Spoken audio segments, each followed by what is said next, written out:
Students, आइए आज हम करते हैं ओम्स लॉ। इन 1827 एक जर्मन के फिजिस्ट थे जिसका नाम था जॉर्ज साइमन ओम। उसने करंट और वोल्टेज के बीच में एक रिलेशन की स्टडी की और उसने एक लॉ दिया जिसको बाद में ओम्स लॉ के नाम से जानने लगे। ये बहुत इम्पोर्टेंट एक रिलेशनशिप उन्होंने स्टडी की और वो ये लॉ ओम्स लॉ क्या कहता है, उसने क्या स्टडी की है कि potential difference across the ends of conductor is directly proportional to the current provided the physical conditions are constant. Potential difference जितनी ज़्यादा मीन्स पीडी जिसको वोल्टेज हम कहते हैं, ये डायरेक्टली प्रोपोर्शनल होती है करंट के। मीन्स जितनी वोल्टेज ज़्यादा होगी करंट भी ज़्यादा होगी, वोल्टेज कम होगी करंट भी कम होगी। V is directly proportional to I, where V stands for voltage, that is PD, and I stands for current. अब उसने क्या स्टडी किया, लेकिन साथ में कंडीशन क्या थी कि फिजिकल कंडीशन जैसे टेम्परेचर है, प्रेशर है, ये बराबर रहना चाहिए। उसने नंबर ऑफ टाइम एक्सपेरिमेंट किया और ये लॉ जो है इस वक्त भी एग्जिस्ट कर रहा है। मैं दोबारा रिपीट करता हूँ। जॉर्ज साइमन ओम जर्मन के एक फिजिस्ट थे। 1827 में उन्होंने वोल्टेज और करंट के बीच में एक स्टडी की, एक रिलेशनशिप स्टडी की और उसने ये कंक्लूड किया, एक लॉ दिया जिस लॉ का नाम रखा गया ओम्स लॉ। और उसमें ये कहा गया कि voltage is directly proportional to the current. Higher the voltage, higher the current. Lower the voltage, lower the current. If V is directly proportional to I, or V upon I is equal to R. And what is R? R is the constant of proportionality. या R को हम resistance भी कहते हैं, and this is electrical resistance, the opposition offered to the flow of electrons. हमारे पास तीन terms आ गई, voltage, current and resistance. Voltage, current and resistance, इन तीन में से कोई सी दो चीज़ें जो हैं वो अगर दी हुई होंगी तो हम तीसरी चीज़ को निकाल सकते हैं। इसको हम थोड़ा सा समझ भी लेंगे, मैं आपको क्लियर करके बताता हूँ। और ये बहुत ही इम्पोर्टेंट टर्म है। एक मैजिक टेबल आपने याद रखना है ओम का,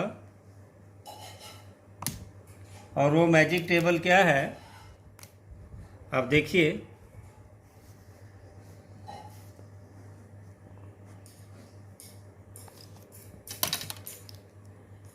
यहाँ लिखेंगे हम V, I और R।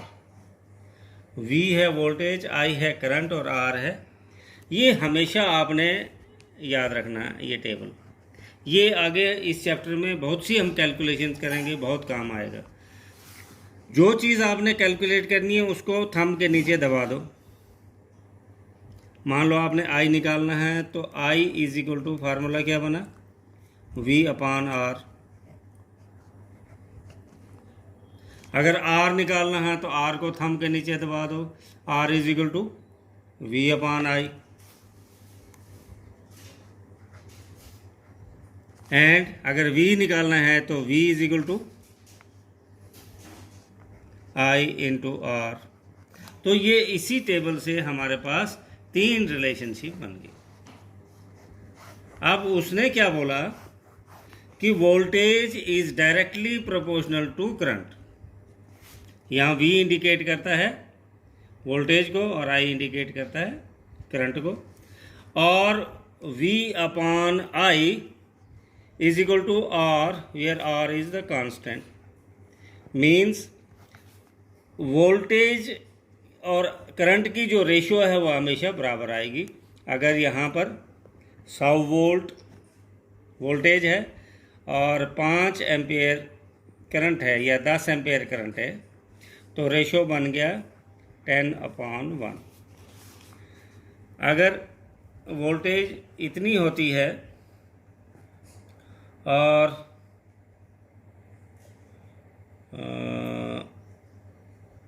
करंट मान लो 5 एम्पियर है, तो ये भी बनेगा 10/1। सिमिलरली अगर वोल्टेज 20 होती है और ये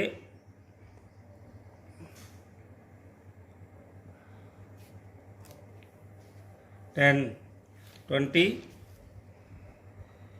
और यहाँ 10 एम्पेयर करंट होती है, तो आप देखेंगे कि ये भी, अब आप हर बार देख रहे हैं कि रेशो जो है वो कांस्टेंट आ रही है। यही उसने ओम्स लॉ में बताया कि voltage is directly proportional to I और V/I इज इक्वल टू और कांस्टेंट, और provided physical conditions are constant. Physical condition जो है इसमें कांस्टेंट रहनी चाहिए। अब उसके लिए उसने एक्सपेरिमेंट किया। उसने एक सेल लिया, एक रिहोस्टेट रेजिस्टेंस बॉक्स लिया, एक वोल्ट मीटर लिया, एक एमीटर लिया, एक स्विच लिया। उनको जैसे डायग्राम है उसके हिसाब से यहाँ पर मैं आपको दिखा देता हूँ। इस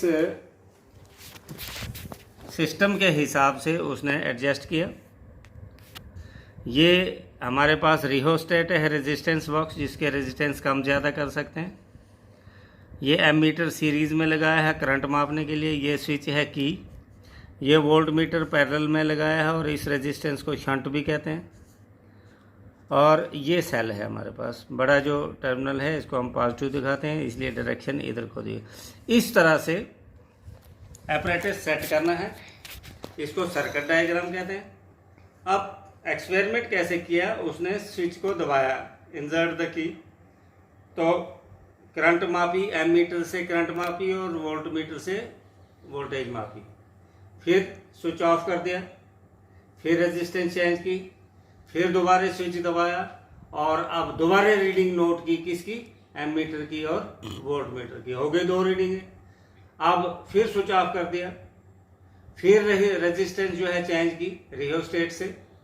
मान लो पहले 2 ओम्स थी, फिर 4 ओम्स कर दी, फिर 5 ओम्स कर दी। हर बार रेजिस्टेंस चेंज करते जाना है, स्विच ऑफ करना है और स्विच ऑन करके और दोबारा एमीटर से करंट नोट करनी है और वोल्ट मीटर से वोल्टेज नोट करनी है। ऐसे 4-5 रीडिंग्स लेनी है और फिर एक ग्राफ ड्रा करना है।